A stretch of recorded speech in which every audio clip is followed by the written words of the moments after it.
మార్చి 14th పీఠాపురంలో జరిగే జనసేన ఆవిర్భావ దినోత్సవానికి జయకేతనం అనే పేరుని అధ్యక్షుల వారు నామకరణం చేశారు. భారీగా ఏర్పాట్లు జరుగుతున్నాయి. భారీ జనసందోహం వచ్చే ఆస్కారం ఉంది. ఎన్నికలకు ముందే చెప్పినట్టు కళ్యాణ్ గారు ఈసారి గెలిచి ఆవిర్భావ దినోత్సవం జరుపుకుందామని చెప్పారు. అన్నట్టుగానే 100% స్ట్రైక్ రేటింగ్తో గెలిచి 21/21 సీట్స్ గెలిచి భారీ విజయం అందుకున్నారు.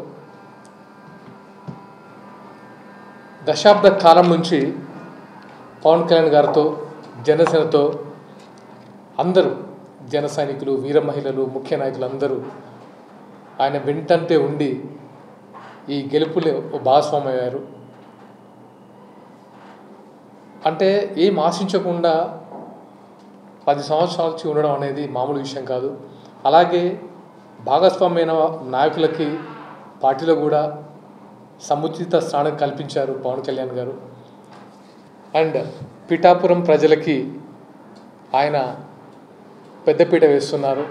పిఠాపురం ప్రజలు ఆయన్ని భారీ మెజారిటీతో గెలిపించారు.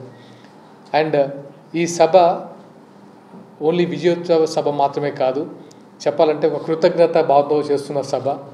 సో భారీగా తరలి వచ్చే అవకాశం ఉంది. కాబట్టి అందరూ జనసేన పార్టీ నుంచి కొన్ని సూచనలు కూడా ఇచ్చారు. ఎలాగంటే దూర ప్రాంతాల నుంచి వెహికల్స్లో వచ్చేవారు చాలా జాగ్రత్తగా రమ్మని, ఎందుకంటే కొంచెం మద్యపానం సేవించకుండా, ఎవరికి ఇబ్బంది పడకుండా క్షేమంగా వచ్చి క్షేమంగా వెళ్ళాలని సూచించారు. అలాగే టోల్స్ దగ్గర అందరికీ సహకరించాలని సూచించారు. పోలీసులకు కూడా కోఆపరేట్ చేయాలని సూచించారు. అలాగే సభా ప్రాంగణంలో లైట్స్, ఫ్లడ్ లైట్స్ ఎక్కి, టవర్స్ ఎక్కి ఇబ్బంది పడకూడదు. అంటే ఏ చిన్న ప్రమాదం జరిగినా ఆయన చాలా చాలా బాధపడతారు. ఎందుకంటే అది మంచి పరిణామం కాదు. చాలా జాగ్రత్తగా ఉండండి. అండ్ ముఖ్యంగా మీరు దూర ప్రాంతాల నుంచి వచ్చే వారికి అంటే మన వ్యక్తిగత సౌకర్యం కంటే ప్రజలకు ఎక్కువ సౌకర్యం అందించాలని ఆయన భావిస్తున్నారు. నాయకులు కానీ, జన సైనికులు కానీ, వీర మహిళలు కానీ వాళ్ళందరికీ మన వంతు కోఆపరేట్ చేయాలని జనసేన సూచనలు ఇచ్చింది. ఈ సభ అనేది 10 సంవత్సరాల ఈ కష్టము, లేకపోతే 10 సంవత్సరాల ఈ వెయిటింగ్ పీరియడ్ని ఒక ఉత్సవంలో జరుపుకుంటున్నాం. జన సైనికులందరూ, నాయకులందరూ, ముఖ్యంగా తెలంగాణ, ఆంధ్ర ప్రాంతమే కాకుండా తమిళనాడు, కర్ణాటక ప్రాంతాల నుంచి కూడా భారీగా తరలి వచ్చే ఆస్కారం ఉంది. అండ్ ఈ సభని, జయకేతనం సభని విజయవంతం చేయాలని మనస్ఫూర్తిగా కోరుకుంటున్నాను. అండ్ క్షేమంగా వెళ్ళి క్షేమంగా ఇంటికి రండి అని మరొకసారి గుర్తు చేస్తున్నాను. Thank you so much.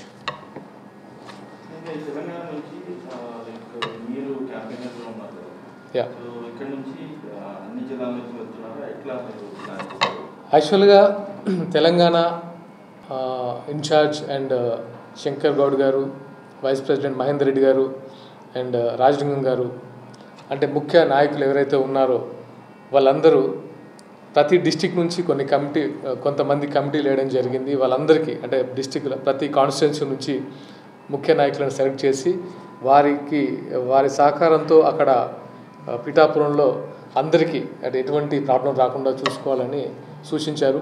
And కొన్ని ప్రత్యేక కమిటీలు వేసి కూడా అక్కడ అంటే వాలంటీర్గా కొంతమంది అంటే పనిచేస్తున్నారు, వచ్చే వాళ్ళకి ఎటువంటి ఆటంకం జరగకుండా. అండ్ ఎట్టి పరిస్థితుల్లోనూ ఈ సభ ఎవరు ఇబ్బంది పడకుండా ఉండడానికి శాయశక్తిలో కృషి చేస్తున్నారు.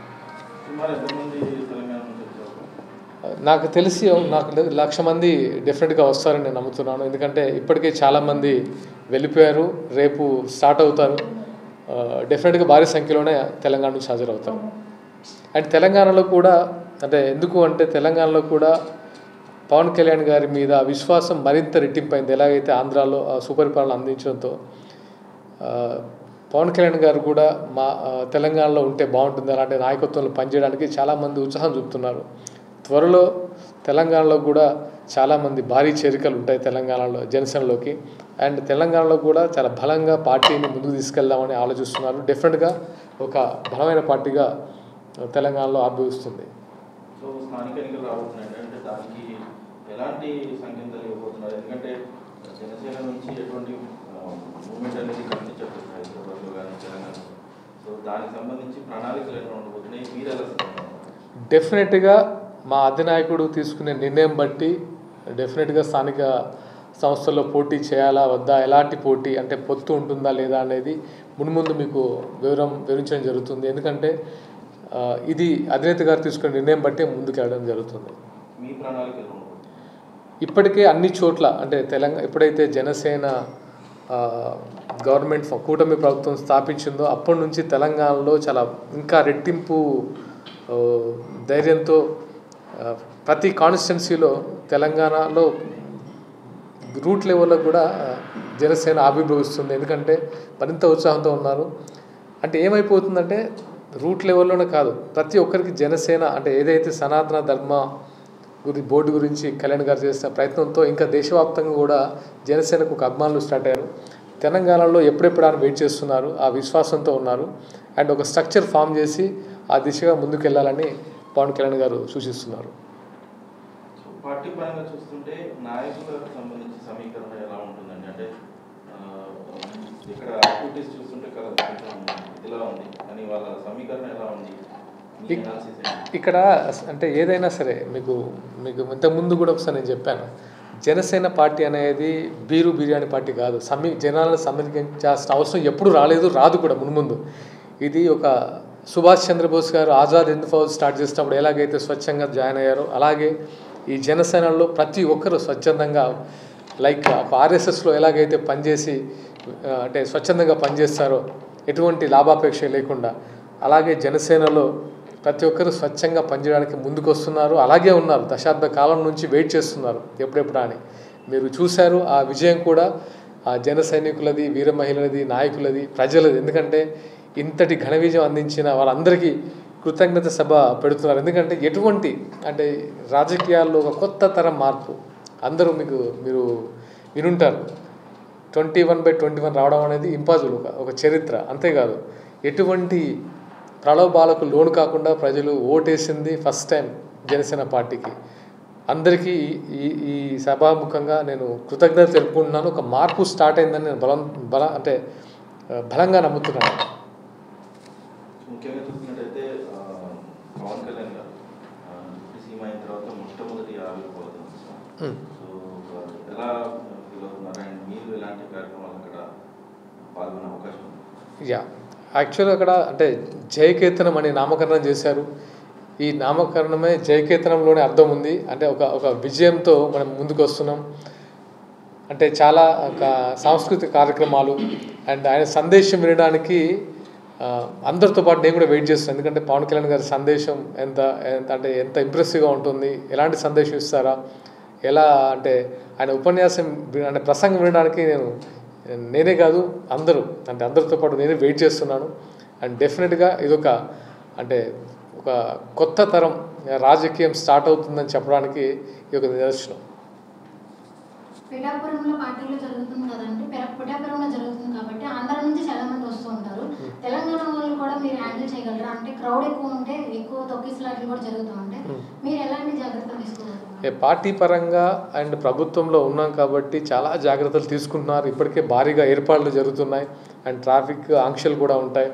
అండ్ ప్రతి ఒక్కరికి అక్కడ అండ్ ఫుడ్ ఫెసిలిటీ కానీ వాటర్ ఫెసిలిటీ కానీ అండ్ అక్కడ ఉన్న స్థానిక పిఠాపురంలో కూడా ఉన్న బండ్ల మీద ఉన్న వాళ్ళకి ఉపాధి కల్పించడానికి కూడా వాళ్ళని కూడా ఇంక్లూడ్ చేస్తున్నారు. అంటే అందరికీ ఒక ప్రాపర్ అందరికీ ఎటువంటి ఇబ్బంది లేకుండా దాంతోపాటు అక్కడ ఉన్న లోకల్ వాళ్ళకు ఒక వ్యాపారంగా కూడా మెరుగయ్యేలాగా ప్లాన్ చేస్తున్నారు. డెఫినెట్గా మంచి ఏర్పాట్లు చేస్తున్నారు అందరూ. ముఖ్యంగా ఏంటంటే నేను చెప్పదలుచుకుంది ఏంటంటే ఎవరు ఇబ్బంది పడకుండా ఉండడానికి ట్రై చేయండి అని.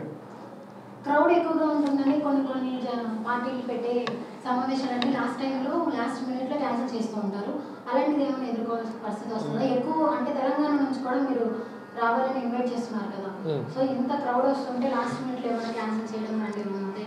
ఎటువంటి క్యాన్సిలేషన్ లేదండి. అండ్ క్రౌడ్ ఎక్కువ వస్తున్నారు, దాంతోపాటు క్రౌడ్కు తగ్గ ఏర్పాట్లు చేస్తున్నారు, అందరికీ ఇబ్బంది కలగకుండా చూస్తారు.